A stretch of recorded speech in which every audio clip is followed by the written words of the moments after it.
Hello guys. Ayan yung isa kong alaga. Inahin. Buntis siya guys.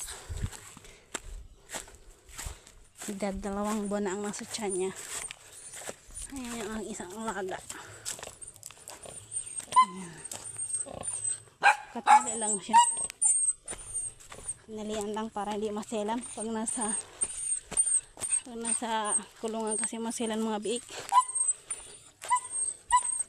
Okay. Lapit na sa bahay. Yan, yung mga bunsod na yan. Nagawa ng bagong piggery. Kaya pag nanganak na yun, aalagaan ko lahat ng biik niya. Sa bahay ka. Wala yung mga tao tulog ata.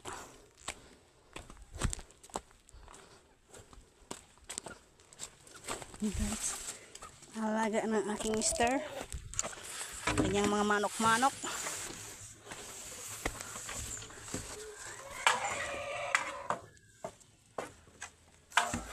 Guys, ayan, may kulungan pa yan dyan. Dami yan.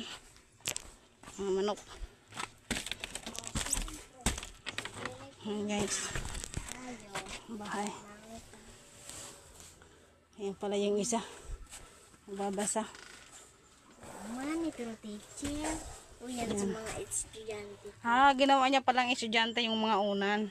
Teacher daw siya. Galing no guys. Yung mga teddy bear pala. Yan ang mga ano niya estudyante guys. So, yan.